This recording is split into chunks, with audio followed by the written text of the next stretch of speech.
WhatsApp guys, আসসালামু আলাইকুম, welcome to my YouTube channel name যে হাবিব। আর আমি এখন আছি স্টার সিনেপ্লেক্সে শাকিব খানের নতুন মুভি বরবাদ দেখার জন্য। তো গাইস, আমি টিকিট কিনে ফেলেছি তিনটা, কারণ আমার সাথে আছে আমার বোন, আমার দুলাভাই আর আমি। তো গাইস, সম্পূর্ণ ভিডিও দেখার জন্য আমাদের সাথে থাকবেন অবশ্যই, আর সাথে like comment share must be করতেই হবে। আর গাইস, এটা হচ্ছে আমার সাকিব খানের কোনো মুভি এই ফার্স্ট টাইম হলে যে দেখা। তো অবশ্যই আমি বলবো আপনাদের যে এই ছবিটা কেমন হয়েছে, আপনারা কি হলে আসবেন নাকি আসবেন না।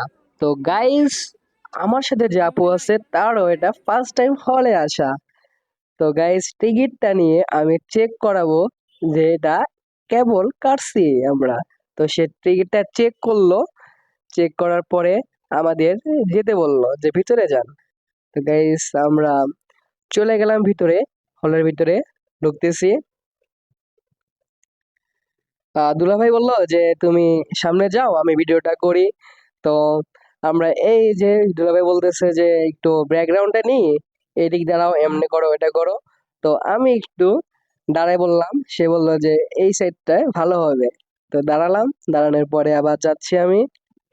অবশ্যই আমাদের এই সম্পূর্ণ ভিডিওটা দেখবেন, আর কেমন লাগতেছে ভিডিওটা তা কমেন্টে জানিয়ে দেবেন। আর অবশ্য টিকিটের দামটা অনেক বেশি নিছে, অনেক বেশি নিছে, কারণ এটা ফার্স্ট ডেতে আমরা গেছিলাম। তো একটা টিকিট 500 করে নেওয়া হয়েছে। তো অনেক বেশি নেওয়া হয়েছে টিকিটের দামটা। আর কারণ সাকিব খানের মুভি মানে বর্তমানে অনেক হাইপে থাকে, যে কোনো মুভি মুক্তি পাওয়ার আগেই হিট হয়ে যায়। আর হ্যাঁ গাইস, যারা যারা এখন এই মুভিটি দেখেছেন তারা তারা অবশ্যই বলবেন মুভিটা কেমন লেগেছে। তো আপনাদের কমেন্টটা তো অবশ্যই দর্শকরা দেখবে, যে আপনারা সাজেস্ট কি করেন যে মুভিটা কেমন ছিল, কারণ আমার একার মতামত কখনোই একটা মুভি হিট করে না বা ফ্লপ করে না। তো সেহেতু আপনারা অবশ্যই বলবেন কমেন্টে যে মুভিটা কেমন ছিল যারা যারা দেখেছেন। আর আশা করি মুভিটা খারাপ লাগবে না, কারণ যতটুকু আমি দেখেছি ভালোই ছিল। সো গাইস, আমি এখন যাচ্ছি আমার সিটে বসার জন্য। তো আমার সিটটা দেখাই দিল যে আমার এখানে সিট, এখানে বসতে হবে। তো গাইস, আমি গেলাম, যাইয়া আমার সিটে বসে পড়তেছি। কিন্তু ফার্স্টে আমি আমার নাম্বারটা না দেখে ভুল সিটে বসে পড়ছিলাম। তো তারপরে আবার আমি গেলাম, আমার দেখাই দিল যে এখানে বসতে হবে আপনাকে, এখানে বসেন। তো এসে আমি ওখানে গেলাম, যাইয়া বসে বললাম। আর আমি যেখানে বইছি সেটা মুভি দেখার জন্য একদম পারফেক্ট জায়গা, যদি সিঙ্গেল হন আমার মতো।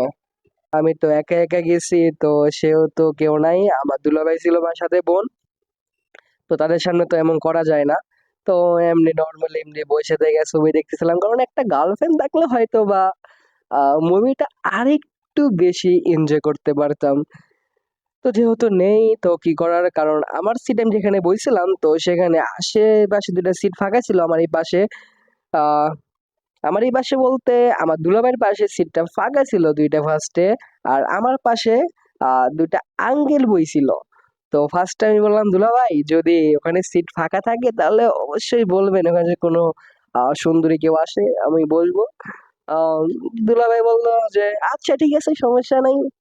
কিন্তু আমার দিকে আমার বোন একদম বড় বড় চোখ করে তাকিয়েছিল যে এ কি বলস তুই, এটা কি বলস, হ্যাঁ তুই আমার ভাই হস, তুই এসব বলস মানে। তো মনে মনে এগুলোই বলতেছিল হয়তো বা, কিন্তু দুর্ভাগ্যবশত সেটা হলো না। কারণ ওই জায়গায় আরো দুইটা ভাই আসলো, এসে বসে বলল, একদম মনটা ভেঙে দিল আবার। তো কিছু করার নাই। তারপর গাইস, জিহাদি, কি অবস্থা? কিরকম লাগলো, রিয়াকশনটা কেমন কি ছিল? মুভি মোটামুটি ঠিক আছে, ভালোই আছে, খারাপ না একদম, দেখা যায়। দেখা যায় না জি, দেখা যায়। যে মানুষের ক্রিয়েশন পেয়েছে, এরা সারাদিন যাবত ঘুমিয়ে গেছে, মানে জিহাদের বোন হয় বাট সারাদিন যাবত ঘুমাইছে। তো আচ্ছা, মুভিটা তো আমার ওয়াইফ লাই তোমার কাছে কেমন লাগছে মুভি? মুভি ভালো লাগছে, যেন ঘুমাইছিল না। যাক, সাকিব খানের মুভি, বাট ভালোই ছিল, খারাপ না।